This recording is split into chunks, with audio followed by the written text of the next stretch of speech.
नमस्कार विद्यार्थी मित्रांनो, तुम्हा सर्वांचे स्वागत आहे आपल्या चॅनल आज का नवीनवर. तर बघा विद्यार्थी मित्रांनो, आज का नवीन चर्चा भागामध्ये आपण अतिशय महत्त्वाची मोठी अपडेट बघणार आहोत. तर विद्यार्थी मित्रांनो, आजच्या व्हिडिओमध्ये आपण उद्या तुमचा देखील मित्रांनो हिंदीचा पेपर आहे 10वीच्या विद्यार्थ्यांचा. तर हिंदीच्या पेपरमध्ये तुम्हाला कोणते क्वेश्चन विचारले जाणार आहे, प्लसमध्ये मित्रांनो हिंदीच्या पेपरची मार्किंग स्कीम कशी आहे हे तुम्हाला जर समजलं तर तुम्ही मित्रांनो पूर्ण 80 गुणांचा पेपर लिहिणार आहात. प्लसमध्ये मित्रांनो 80 पैकी 80 तुम्हाला देखील गुण मिळतील जर तुम्हाला हे समजलं तर. प्लसमध्ये तुम्हाला कोणते क्वेश्चन उद्याच्या बोर्डाच्या पेपरमध्ये विचारणार आहे त्याची तुम्हाला माहिती प्रोव्हाइड करणार आहे. डायरेक्ट PDF प्रोव्हाइड करणार आहे. ती PDF तुम्ही डाउनलोड करून घ्यायची आणि व्यवस्थितपणे अभ्यास करून घ्यायचा आहे. कारण तुमच्याकडे मित्रांनो फक्त आजचाच दिवस आहे, उद्या तुमचा ठिकाणी पेपर आहे. तुमचं जास्त वेळ मी घेत नाही. सर्वप्रथम सर्व विद्यार्थ्यांनी व्हिडिओ लवकरात लवकर लाईक करून द्या, कारण तुम्हाला तर वेळ मिळणार नाही. ज्या विद्यार्थ्यांनी आपल्या चॅनलला सबस्क्राईब केलं नसेल अशा सर्व विद्यार्थ्यांनी ताबडतोब खाली दिलेल्या लाल बटनावर क्लिक करा. फ्रीमध्ये आपल्या चॅनलला सबस्क्राईब करा, जेणेकरून सर्व अपडेट तुम्हाला तुमच्या मोबाईल फ्रीमध्ये मिळणार आहे. म्हणून एकही विद्यार्थ्यांसुद्धा कामाने सर्वांनी ताबडतोब चॅनलला सबस्क्राईब करायचं आहे. अपेक्षा करतो की आता सर्व विद्यार्थ्यांनी चॅनलला सबस्क्राईब केलं असेल, नाही केलं तर लवकरात लवकर करून द्यायचं आहे. तर बघा मित्रांनो, पहिला तुमचा देखील विभाग असतो मित्रांनो विभाग क्रमांक 1 गद्य. आता गद्यामध्ये मित्रांनो पहिला प्रश्न असतो बघा कृती क्रमांक 1. त्यामध्ये मित्रांनो तुम्हाला क ख ग ग दिलं जाईल किंवा मित्रांनो अ नंतर आ ई असं दिले जाईल. आता यावर मित्रांनो ते डिपेंड आहे की तुम्हाला अ मिळतं किंवा मित्रांनो क ख ग मिळेल. आता विद्यार्थ्यांनो बघा पहिला असेल मित्रांनो अ म्हणजेच क धरून या ठिकाणी. तर बघा कृती क्रमांक 1 असेल त्यामध्ये मित्रांनो पठित परिच्छेद असेल किती मित्रांनो 100 ते 120 शब्दांचा तुमच्या ठिकाणी तुमच्या पुस्तकातील कोणताही मित्रांनो पॅरेग्राफ असेल किती 100 ते 120 शब्दांचा मित्रांनो तुमच्या पुस्तकामधून कोणताही या ठिकाणी पॅरेग्राफ घेतला जाईल. तो पॅरेग्राफ मित्रांनो तुम्हाला दिला जाईल आणि त्यावर मित्रांनो तुम्हाला कृत्या सोडवायच्या आहे. तर पहिली कृती असेल मित्रांनो आकलन कृती. यामध्ये मित्रांनो 4 घटक आणि मित्रांनो प्रत्येकासाठी मित्रांनो अर्धा मार्क ठिकाणी असतील, म्हणजेच 2 मार्कांसाठी मित्रांनो तुम्हाला ठिकाणी पहिली आकलन कृती असेल. दुसरी आकलन कृती असेल मित्रांनो ह्यामध्ये सुद्धा तुम्हाला 4 घटक विचारले जाऊ शकतात आणि मित्रांनो प्रत्येकासाठी अर्धा मार्क असेल. असे तुमचे 2 गुण होतात. हे 2 गुण प्लस हे 2 गुण 4 गुण होतात. आणि मित्रांनो तिसरी आकृती व्याकरण म्हणजेच मित्रांनो दोन घटक असतील, एक अंक प्रत्येक केले असणार आहे. आता त्यानंतर मित्रांनो तुम्ही जर बघितला तर यामध्ये तुम्हाला शब्दसंपदा सुद्धा देखील विचारले जाऊ शकतं. आणि मित्रांनो चौथी आहे अभिव्यक्ती, म्हणजेच मित्रांनो तुमचं स्वतःचं मत तुम्हाला लिहायचं आहे. आणि मित्रांनो हा जो प्रश्न आहे अभिव्यक्ती, तर मित्रांनो जवळजवळ मित्रांनो 8 ते 10 वाक्य तुम्हाला देखील ह्यावर लिहायचं आहे. आणि मित्रांनो हे अभिव्यक्ती मित्रांनो स्वतःचं तुमचं मत तुम्हाला मांडायचं असेल त्याचे तुम्हाला 2 गुण मिळतात. म्हणजेच मित्रांनो विभाग 1 गद्यामध्ये मित्रांनो क असेल तर याचे मित्रांनो तुम्हाला देखील 8 गुण मिळतात. आता नंतर मित्रांनो क असेल ख. आता क झालं मित्रांनो त्यामध्ये ख असेल. प्रश्न क्रमांक 1 मित्रांनो बघा प्रश्न क्रमांक कृती क्रमांक 1 याचं मित्रांनो ख आहे. आता ख मध्ये मित्रांनो तुम्हाला एक पॅरेग्राफ दिलं जाईल 100 ते 120 शब्दांचं. तुमच्या पुस्तकातील कोणताही एक पॅरेग्राफ घेतलं जाईल, त्यावर तुम्हाला कृत्या सोडवायच्या. पहिले असेल आकलन कृती, दुसरी असेल आकलन कृती आणि मित्रांनो तिसरी असेल व्याकरण, चौथं असेल मित्रांनो अभिव्यक्ती. यामध्ये मित्रांनो नंबर एक्सचेंज होऊ शकतात, खालीवर सुद्धा होऊ शकतं. कदाचित मित्रांनो 3 नंबरला व्याकरण, 3 नंबरला ठिकाणी आवश्यकता असं मित्रांनो खालीवर सुद्धा ठिकाणी होऊ शकतं. पण मित्रांनो जर तुम्ही बघितलं तर यामध्ये तुम्हाला 8 गुण मिळतील. म्हणजेच हे 8 गुण प्लस हे 8 गुण तुमच्या ठिकाणी 16 गुण या ठिकाणी झाले. आता मित्रांनो यामध्ये आणखी ग पाठ असेल बघा ग पाठ. तर अपठित परिच्छेद असेल मित्रांनो. अपठित परिच्छेद म्हणजेच काय, तर मित्रांनो तुमच्या पुस्तकाच्या बाहेरील तुम्हाला एक पॅरेग्राफ दिलं जाईल, त्यावर तुम्हाला आकलन कृत्या सोडवायच्या. किती गुणांसाठी 4 गुणांसाठी विचारले जाईल. पहिले असेल आकलन कृती, यावर मित्रांनो तुम्हाला 4 घटक विचारले जातील किंवा मित्रांनो एकच कृती दिली जाईल 2 गुणांसाठी. आणि दुसरं असेल मित्रांनो अभिव्यक्ती. हा प्रश्न असणारच आहे. म्हणजेच मित्रांनो हा प्रश्न तुम्हाला प्रत्येक ठिकाणी असणार आहे. बघा यामध्ये होता, यामध्ये या आणि वरती बी होता. म्हणजेच हा प्रश्न तुम्हाला हमखास असणार आहे. फक्त तुम्हाला 8 ते 15 ओळी लिहिता आल्या पाहिजे किंवा 8 ते 12 ओळी किंवा 10 ते 15 ओळी तुम्हाला लिहिता आल्या पाहिजे.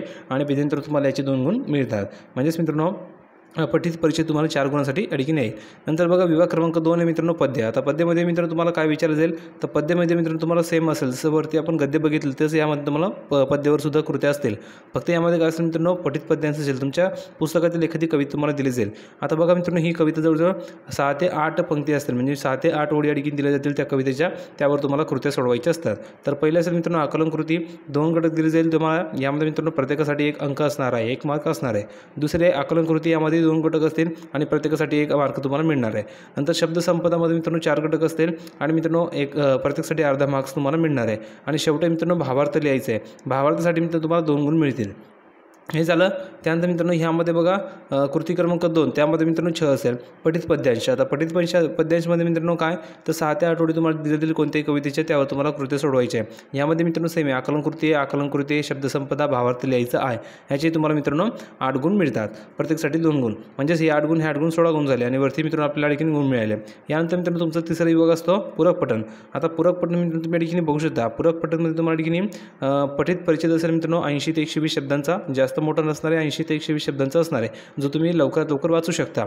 यामध्ये तुम्हाला पहिले असेल आकलन कृती आणि त्यानंतर मित्रांनो दुसरं तुम्ही बघितलं तर डायरेक्ट अभिव्यक्ती तुम्हाला असणार आहे. 6 ते 8 वाक्य तुम्हाला लिहायचे अभिव्यक्तीवर, तुमचं स्वतःचं मत तुम्हाला लिहायचं, याचे तुम्हाला 2 गुण मिळतात, म्हणजेच हे 4 गुण तुम्हाला मिळाले. हे जर मित्रांनो व्याकरण असेल, व्याकरण कोणकोणते घटक असतील तर लक्षात घ्या. व्याकरण मित्रांनो खूप महत्त्वाचं आहे. यामध्ये मित्रांनो तुम्हाला सर्वात जास्त चांगले मार्क्स मिळू शकतात, कारण व्याकरणमध्ये मित्रांनो तुमचे मार्क्स कट होत नाही, फक्त तुम्हाला लिहिता आलं पाहिजे. तुमचे बरोबर तुम्ही उत्तर लिहिलं तर तुमचे मार्क्स कट होत नाही आहे. तर बघा कृती क्रमांक 4 यामध्ये पहिलं असतं मित्रांनो शब्दभेद. यामध्ये 2 घटक असतील, प्रत्येकासाठी अर्धा मार्क असणार आहे. नंतर दुसरं असेल मित्रांनो वाक्यशुद्धीकरण. तिसरं असणार आहे सहाय्यक क्रिया विचारली जाईल. नंतर चौथं असेल प्रेरणात्मक क्रियावर प्रश्न असेल. नंतर 5वं असेल अवयव आणि नंतर मित्रांनो 6वा प्रश्न असेल कालपरिवर्तन. नंतर मित्रांनो 7वा प्रश्न असेल मुहावरे. यावर तुम्हाला प्रश्न विचारले जाणार आहे. आता बघा मित्रांनो तुम्ही जर बघितलं तर यामध्ये तुम्हाला आणखी 10 गुण मिळतील. हे जर मित्रांनो 5वा विभाग असतो रचना विभाग. रचना विभागामध्ये तुम्हाला काय असेल तर बघा रचना विभागामध्ये तुम्हाला कृती क्रमांक 5 असेल. यामध्ये पहिलं असेल मित्रांनो पत्रलेखन. एक तर तुम्हाला व्यावसायिक लिहायचे किंवा कार्यालयीन पत्र लिहायचे. दुसरं असेल कहाणी लेखन, परिच्छेद पर आधारित प्रश्न तयार करणं. लगभग मित्रांनो 80 ते 100 शब्द आणखी तुम्हाला लिहायचे कहाणीमध्ये. ठीक आहे. हे जर मित्रांनो तुम्हाला तिसरं असेल गद्य आकलन. परिच्छेद पर आधारित प्रश्न तयार करणं. परिच्छेद लगभग मित्रांनो 80 ते 100 शब्द. गद्य आकलन याचे तुम्हाला मित्रांनो 5-5 गुण मिळतात. पत्रलेखन, कहाणीलेखन, गद्य आकलनचे. हे जर मित्रांनो प्रश्न क्रमांक 6 कृती क्रमांक 6 यामध्ये तुम्हाला असेल प्रसंगवर्णन. नंतर जाहिरात लेखन म्हणजेच विज्ञापन त्याला म्हणतो. नंतर मित्रांनो सहमत. नंतर असेल मित्रांनो शेवटचं निबंध लेखन म्हणजेच मित्रांनो काय ते याचे तुम्हाला आणखी मित्रांनो 15 गुण मिळतात. आता मित्रांनो अशा प्रकारे तुम्हाला आणखी जवळजवळ 80 गुण तुमचा आणखी पेपर होतो. आता हे जरा मित्रांनो बघा ह्यामध्ये तुम्हाला संपूर्ण माहिती दिली की कशी तुम्हाला आणखी मार्क्स मिळणार आहे. तर मित्रांनो तुम्ही बघू शकता, तुम्ही जर बघितलं यामध्ये गद्य 20 गुणांसाठी, पद्य असेल 16 गुणांसाठी, पूरक पठण 4 गुणांसाठी, व्याकरण 10 गुणांसाठी, रचना विभाग 30 गुणांसाठी आणि मित्रांनो टोटल 80 गुणांचा पेपर आहे. यामध्ये तुमचे मित्रांनो प्रॅक्टिकल झालं तुमच्या शाळेमध्ये त्याचे तुम्हाला 20 गुण मिळतात. असे 100 गुणांचा तुमचा हिंदीचा पेपर आहे. ठीक आहे. तर अशा प्रकारे मित्रांनो संपूर्ण तुम्हाला आणखी मी मार्किंग समजून सांगितलेलं आहे. फक्त ह्यामध्ये मित्रांनो आता नवीन आणखी पॅटर्न आहे, त्यानुसार थोडा बदल झालेला असेल, म्हणून विद्यार्थ्यांनो तुम्ही समजून घ्या जर काही आणखी नवीन बदल झाला असेल तर. ठीक आहे.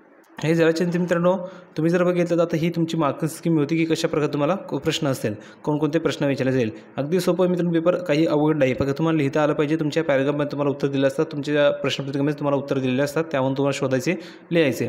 हे झाल्याच्या नंतर आता तुम्हाला कोणते क्वेश्चन येतील हे तुम्हाला जाणून घ्यायचे आहे. तर त्याची तुम्हाला मी डायरेक्ट PDF प्रोव्हाइड करतो आहे आपल्या टेलिग्राम चॅनलला. सर्वांनी टेलिग्राम चॅनलला नक्की जॉईन व्हा. लिंक डिस्क्रिप्शन बॉक्समध्ये दिली आहे. सर्व विद्यार्थ्यांनी आपल्या टेलिग्राम चॅनलला जॉईन व्हा. लिंक डिस्क्रिप्शन बॉक्समध्ये दिली आहे. त्या लिंकला सर्वांनी क्लिक करा. फ्रीमध्ये आपल्या टेलिग्राम चॅनलला जॉईन व्हा. त्या ठिकाणी तुम्हाला मी PDF प्रोव्हाइड केली, ती PDF डाउनलोड करा आणि चांगल्या प्रकारे अभ्यास करा. कारण मित्रांनो तेच क्वेश्चन तुम्हाला बोर्डाच्या परीक्षेमध्ये येणार आहे. जसे मी तुम्हाला इंग्लिशच्या पेपरला प्रोव्हाइड केले होते, मराठीच्या पेपरला प्रोव्हाइड केले होते, तेच क्वेश्चन मित्रांनो इंग्लिशच्या पेपरला आले होते, तेच क्वेश्चन मराठीच्या पेपरला आले होते. तर भरपूर विद्यार्थी म्हणत होते सर थँक्यू सर मराठीच्या पेपरमध्ये हेच क्वेश्चन आले, सर इंग्लिशच्या पेपरमध्ये हेच क्वेश्चन आले. तसं मित्रांनो तुम्हाला जर PDF हवं असेल हिंदीचे क्वेश्चनची किंवा पुढील पेपरची तर आपल्या टेलिग्राम चॅनलला नक्की जॉईन व्हा. लिंक डिस्क्रिप्शन बॉक्समध्ये दिले, त्या लिंकला क्लिक करून तुम्ही नक्की जॉईन होऊ शकता. व्हिडिओ आवडला असेल तर लाईक करा, शेअर करा, चॅनलला सबस्क्राईब करायला विसरू नका. भेटूया पुढच्या व्हिडिओमध्ये नवीन अपडेट घेऊन. तोपर्यंत धन्यवाद.